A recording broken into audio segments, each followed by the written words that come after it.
نبی کریم صلی اللہ علیہ وسلم کے غلاموں میں ہر دور میں بڑے بڑے غلام ہوئے، عجب عجب رنگ کے غلام ہوئے۔ اسی پاکستان بننے سے پہلے سیالکوٹ میں مولانا محمد شریف محدث کوٹلوی یہ وہاں موجود تھے۔ مولانا ابو نور محمد بشیر صاحب ان کے والد گرامی، جن کی واز کی کتابیں چلتی تھیں، ان کے والد گرامی مولانا محمد شریف محدث کوٹلوی یہ ساری زندگی یہی درس دیتے رہے۔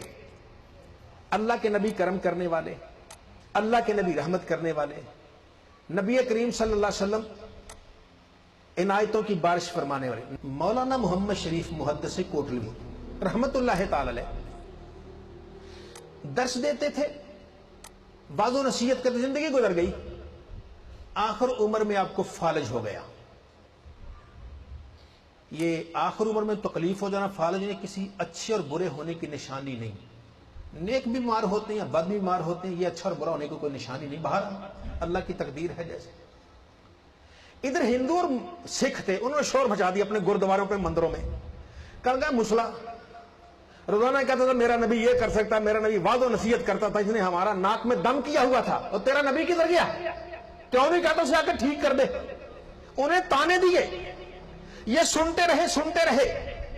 آخر ایک رات، جمعہ کی رات تھی، اس رات میں ان کو اندر سے کچھ آواز آئی، اپنے بیٹے مولانا محمد بشیر ابو نور محمد بشیر رحمت اللہ علیہ سے کہنے لگے، بیٹا چارپائی کا رخ مدینہ شریف کی طرف کر دو۔ کر دیا۔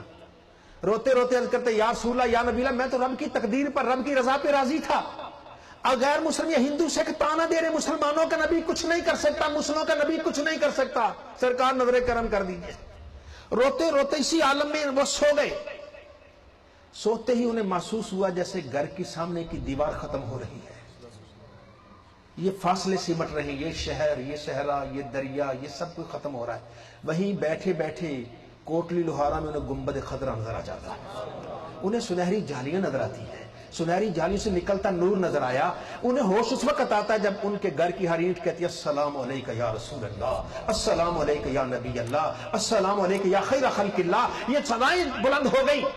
اللہ کے نبی تشریف لائے، آپ سرہانے بیٹھ گئے۔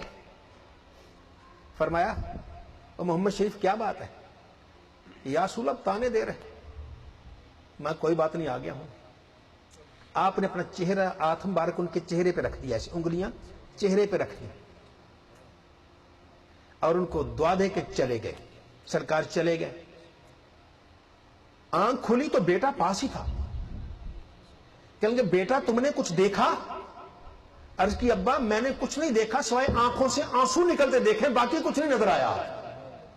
بیٹا جس نبی کی غلامی میں ساری زندگی نعرے لگاتا رہا، آج نبی مجھے ٹھیک کر گیا ہے، اتنا کہہ کے چھلانگ لگا کے نیچے آ گئے، چارپائی سے نیچے آئے۔ صبح جمعہ کا دن تھا، اور جمعہ کے دن میں بھی وہ مسجد میں گئے، پورے علاقے میں بات دھوم گئی کہ مسلمانوں کا نبی آ کے صحیح کر گیا، تندرست کر گیا۔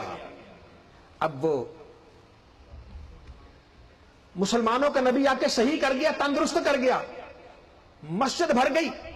ہندو اور سکھ بھی آئے دیکھنے کے لیے اپنی آنکھوں سے کہ مسلمانوں کا نبی کیسے صحیح کر گیا۔ وہ مسجد بھری ہوئی تھی، نہ پہچانتا مسلم سکھ کون ہے، سب آ گئے، ہندو سکھ مسلمان سب اکٹھے ہوئے۔ جیسے انہوں نے سارا منظر بیان کیا، ایسے میرے ساتھ رات ہوا۔ جیسے آخر میں پہنچے تو پوری کی پوری مسجد ہندو اور سکھوں سمیت کہتی ہے، لا الہ الا اللہ محمد رسول اللہ۔ سب کلمہ پڑھ کے مسلمان ہو جاتے ہیں، اور بیان کرتے ان کے چہرے پہ جہاں سرکار کی انگلیاں مبارک تھی، نیلے رنگ کا نور کئی دن تک نظر آتا رہا، نیلے رنگ کا نور کئی دن تک نظر آتا۔ یہ رحمت للعالمین ہے، ساری کائنات کے لیے رحمت ہے۔ وہ بندہ کوئی ہو تو صحیح، اللہ کی نبی کی بارگاہ میں جولی پھیلانے والا ہو تو صحیح، انشاءاللہ جولی بعد میں پھیلتی ہے، کرم پہلے ہو جاتا ہے۔ پکارنے والے کی پکار بعد میں ہوتی ہے، اللہ کے نبی صلی اللہ علیہ وسلم لطف و کرم پہلے فرماتے ہیں۔ اللہ نے ہمیں ایک ہی در تو بتایا ہے، وہ در محمد مصطفیٰ صلی اللہ علیہ وآلہ وسلم ہے، اللہ کے نبی کا در ہے۔ آئیے، ہمیں کوئی تکلیف ہو، کوئی پریشانی ہو، کوئی دکھ ہو، ڈاکٹر کے پاس جانے سے پہلے اللہ کے نبی کو یاد کر لیجئے. ہاں کہیں آپ کا مقدمہ ہے, عدالت میں جانے سے پہلے سرکار کو یاد کر لیجئے. آپ کی کسی بھائی کے ساتھ میٹنگ ہے, اس میٹنگ میں جانے سے پہلے اللہ کے نبی کو یاد کر لیجئے. انشاءاللہ جیسے جیسے یاد کرتے جائیں گے یہ تعلق گہرا ہوتا چلا جائے گا. پھر گہرا تعلق ہوگا, پھر کسی کی ضرورت ہی نہیں رہے گی. ایک وقت آئے گا سامنے آنکھ اٹھاؤ گے تو سامنے جلوہ محمد مصطفیٰ نظر آ جائے گا.